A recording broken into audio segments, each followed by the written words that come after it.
প্ৰিয় ছাত্ৰ-ছাত্ৰীসকল জেজেবি মেথ চেনেলটোলৈ তোমালোক সকলোকে স্বাগতম জনাইছো। আজিৰ ভিডিঅ'টোত আমি ক্লাছ 10ৰ জেনেৰেল মেথছৰ দ্বিঘাত সমীকৰণৰ ওপৰত আলোচনা কৰিম। দ্বিঘাত সমীকৰণ বুলি ক'লে আমি ক'ব পাৰো যে যি সমীকৰণৰ অজ্ঞাত ৰাশিৰ সৰ্বোচ্চ ঘাত 2 অৰ্থাৎ আমি ax² + bx + c = 0 য'ত a not equal to 0 এনেকুৱা আৰ্হিত থকা সমীকৰণবিলাকক আমি দ্বিঘাত সমীকৰণ বুলি কওঁ। এইটো দ্বিঘাত সমীকৰণৰ আদৰ্শ ৰূপ হয়। তোমালোকে দ্বিঘাত বহুপদ পাইছা যেতিয়া সেকেন্ড চেপ্টাৰটো পঢ়িছিলা। দ্বিঘাত বহুপদ এটা আমি ax² + bx + c আৰ্হিত লিখো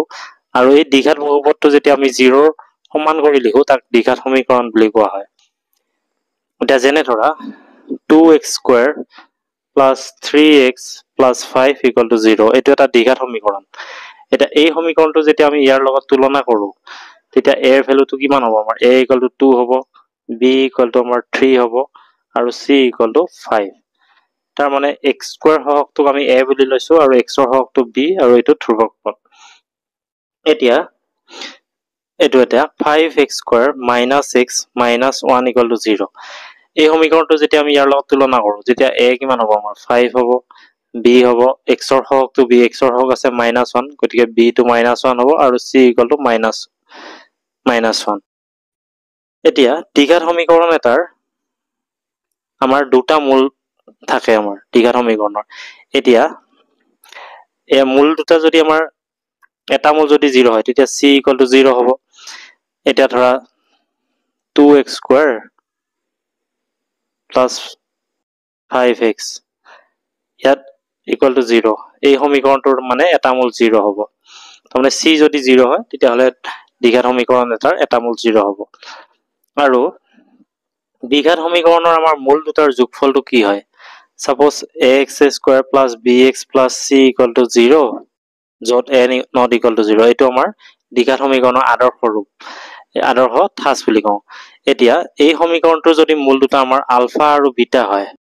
আলফা আৰু বিটা, তেতিয়াহ'লে মূল দুটাৰ যোগফল আমাৰ আলফা + বিটা = সদায় -b/a হ'ব আৰু মূল দুটাৰ গুণফল আলফা বিটা = c/a হয়। যেনে ধৰা 2x² + 5x - 7 = 0 ইয়াৰ মূল দুটাৰ যোগফল লাগে আমাক। a কিমান আছে ইয়াত? a আছে 2, b আছে 5 আৰু c আছে আমাৰ -7। এতিয়া মূল দুটা যদি আমাৰ আলফা আৰু বিটা হয় তেতিয়াহ'লে আলফা + বিটা কিমান হ'ব? -b/a b ভ্যালু আছে 5 আৰু a ৰ ভ্যালু আছে 2। আকৌ মূল দুটাৰ গুণফল আলফা বিটা = আমাৰ c আছে আমাৰ -7 আৰু a আছে 2। এনেকুৱাকৈ আমি মূল দুটাৰ যোগফল আৰু গুণফলটো উলিয়াব পাৰো। এতিয়া আৰু এটা এনেকুৱা কথা হয় আমাৰ ধৰা মূল দুটা দিয়া আছে, আমি সমীকৰণটো গঠন কৰিব লাগে, তেতিয়া কেনেকুৱা হ'ব? এতিয়া আমাৰ দ্বিঘাত সমীকৰণ কেনেদৰে গঠন কৰো? ধৰা আমাক দুটা মূল দিয়া আছে আলফা আৰু বিটা, তেতিয়া দ্বিঘাত সমীকৰণটো হ'ব x² - মূল দুটাৰ যোগফল আলফা + বিটা × x প্লাছ মূল দুটাৰ গুণফল = 0। আমি এনেদৰে দ্বিঘাত সমীকৰণ গঠন কৰিম। ধৰা এটা আমাক উদাহৰণ দিয়া আছে যে এটা দ্বিঘাত সমীকৰণৰ মূল দুটা আমাৰ -5 আৰু 2 বুলি কৈছে। তেতিয়া দ্বিঘাত সমীকৰণটো গঠন কৰা আমি কেনেকৈ কৰিম? x² - মূল দুটাৰ যোগফল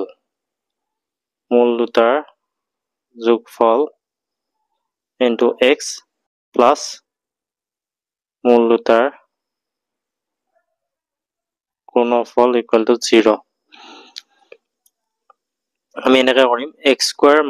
- মূল দুটাৰ যোগফল, এটা মূল আছে -5 আৰু এটা আছে 2, ইয়াৰ যোগফল -5 + 2 × x প্লাছ মূল দুটাৰ গুণফল হ'ব আমাৰ -5 × 2 = 0। কিমান হ'ব? x² - -5 + 2 তাৰমানে -3 × x প্লাছে মাইনাছে -5 × 2 = 10 = 0। এইটো হ'ব আমাৰ x² -7 আছে প্লাছ 3x - 10 = 0। এনেদৰে আমি দ্বিঘাত সমীকৰণবিলাক গঠন কৰিব পাৰো। এতিয়া আমাৰ ax² + bx + c = 0 য'ত a not equal to 0 এই দ্বিঘাত সমীকৰণৰ যদি মূল দুটা মানত সমান কিন্তু বিপৰীত চিনযুক্ত হয় তেতিয়াহ'লে সদায় b = 0 হ'ব আৰু c টো <0 হ'ব। মানত সমান কিন্তু বিপৰীত চিনযুক্ত, মানে ধৰা এটা মূল ধৰা 5 হ'ল আৰু আনটো মূল হ'ব -5 তেতিয়া হ'লে b = 0 হ'ব কাৰণ এটো যদি আমি x² মাইনাস মূল দুটাৰ যোগফল into x 5 - 5 into x plus মূল দুটাৰ গুণফল 5 ইনটু -5 = 0 এনেকৈ সমীকৰণটো গঠন কৰো তেতিয়া আমাৰ এটো 5 - 5 0 হ'ব মানে এই পাৰ্টটো 0 হৈ যাব প্লাস - মাইনাস 5 5 গুণ 25 = 0 এনেকৈ পাম তেতিয়া আমাৰ b টো 0 পাই আছো আমি ইয়াত b নাই a = 1 আছে b = 0 হৈ আছে আৰু c = -25 আছে এই ক্ষেত্ৰত মানে c টো less than 0 হৈ আছে অৰ্থাৎ মূল দুটা যদি আমাৰ মানত সমান কিন্তু বিপৰীত চিহ্নযুক্ত হয় তেতিয়া হলে সদায় b = 0 হ'ব আৰু c less than 0 হৈ যাব এতিয়া আৰু আমাৰ এটা আনটোৰ প্ৰতিক্ৰম যদি হয় প্ৰতিক্ৰম বা অনন্যক বুলি কম ইংৰাজীত ৰেচিপ্ৰকেল বুলি কয় তেতিয়া হলে সদায় a = c হ'ব মানে a = যদি c হয় ধৰা আমাৰ 2x² - 5x + 2 = 0 এই সমীকৰণটোত a আছে 2 b টো বেলেগ আছে আৰু c = 2 আছে মানে a আৰু c সমান আছে a আৰু c যদি সমান থাকে তেতিয়া হলে এটা মূল আনটোৰ সদায় কি হয় প্ৰতিক্ৰম হয় মানে এটা মূল যদি আমি 2 পাও আনটো আমি 1/2 পাম এনেকুৱা ধৰা যেনে ধৰা আমি ফৰ এক্সাম্পল 3 যদি এটা মূল হয় আনটো মূল 1/3 ললো মানে এটা আনটোৰ প্ৰতিক্ৰম যদি হয় তেতিয়া a = c হয় নে নহয় আমি চাম ইয়াৰ সমীকৰণটো আমি কেনেকৈ গঠন কৰো x² মাইনাস মূল দুটাৰ যোগফল 3 + 1/3 ইনটু x প্লাস মূল দুটাৰ গুণফল 3 ইনটু 1/3 = 0 এতিয়া তোমাৰ x² মাইনাস 3 হৈ গল 3 3 গুণ 9 9 10 10x 3 3 কাটা গল প্লাস 1 = 0 অৰ্থাৎ আমি 3 এ যদি গোটেইকেইটা পূৰণ কৰি দিওঁ তেতিয়া হলে এটো 3x² মাইনাস 3 3 কাটা যাব এটো 10x হৈ যাব প্লাস 1 * 3 মানে 3 = 0 অৰ্থাৎ এটো 3 পালো এটো 3 পালো তাৰ মানে এই দুটা সমান হৈছে অৰ্থাৎ a = c হলে আমাৰ কি হয় এটা মূল আনটোৰ সদায় প্ৰতিক্ৰম হ'ব বা অনন্য হ'ব এটা এইখিনি আমাৰ বেসিক কনসেপ্ট আছিল এইখিনি বেস কৰি আমি অংকবিলাক কৰিব পাৰিম আৰু তোমালোকৰ ক্লাস 10 ৰ এডভান্স বিলাকৰ আছে এডভান্সত দ্বিঘাত সমীকৰণৰ গোটেই ধুনিয়াকৈ বিস্তৃতভাৱে আছে অনুশীলনী 4.1 ত আছে আমাৰ তলৰবোৰ দ্বিঘাত সমীকৰণ হয় নে নহয় পৰীক্ষা কৰা এতিয়া এক নম্বৰটো আছে x + 1 whole square = 2 whole into x - 3 এতিয়া এটো আমি দ্বিঘাত সমীকৰণ হয় নে নহয় পৰীক্ষা কৰিম এক নম্বৰ একটো আছে আমাৰ x + 1 whole square = 2 whole into x - 3 এতিয়া এটো চাবা এটো আমি x + 1 whole square = 2 whole into x - 3 এটো আমি a + b হোল স্কয়াৰ ফৰ্মুলাত ভাঙি দিম তো x² + 2y * x * 1 + 1 স্কয়ার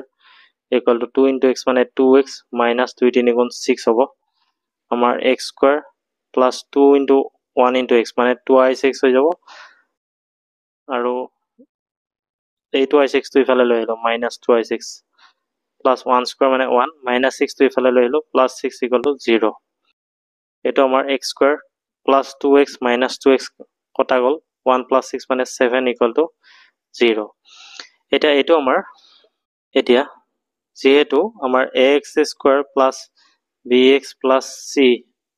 = 0 যত a not equal to 0 আৰিত আছে ইয়াত a এৰ ভ্যালু 1 আছে b টো 0 হৈ আছে আৰু c টো 7 হৈ আছে গতিকে আমি এটো দ্বিঘাত সমীকৰণ বুলি ক'ব পাৰো এটাকে প্ৰদত্ত সমীকৰণটো এটা দ্বিঘাত সমীকৰণ প্ৰদত্ত মানে যেটো দিয়া আছে আমাৰ প্ৰদত্ত সমীকৰণটো a not equal to 0 আৰিত আছে আমি এনেকৈ লিখিম এটাকে প্ৰদত্ত সমীকৰণটো এটা দ্বিঘাত সমীকৰণ দুই নম্বৰটো আছে আমাৰ x² - 2x = -2 whole into 3 - x এটো আমি এনেকৈ লিখিম x² - 2x = -2 ৰে এই দুটা পূৰণ -2 * 3 - 6 -7 আছে প্লাস 2 * x মানে 2x এতিয়া এটো আমাৰ x² - 2x plus 2x টো ইফালে আহিল -2x -6 টো ইয়াত আহিল +6 = 0 মানে x² - 2x - 2x মানে -4x plus 6 = 0 এটোটো দ্বিঘাত সমীকৰণ হয় আমাৰ কিহৰ কাৰণে হয় যেহেতু ax² plus bx plus c = 0 আৰু a not equal to 0 মানে a এৰ ভ্যালুটো 0 হ'ব নোৱাৰে এটো যদি 0 হয় এখানে 0 হৈ যাব গতিকে দ্বিঘাত সমীকৰণ নহব কিন্তু ইয়াত আমাৰ ax² plus bx plus c = 0 আৰু a not equal to 0 আৰিত আছে সমীকৰণটো এটা দ্বিঘাত সমীকৰণ এনেকৈ লিখি দিবা একে নিচিনাকৈ আমি অংকবিলাক কৰিব পাৰোঁ। এতিয়া অনুশীলনী 4.1 বাকী অংককেইটা তোমালোকে কৰিবা। আমি নেক্সট ক্লাছত 2 নম্বৰ অংককেইটাৰ ওপৰত আলোচনা কৰিম।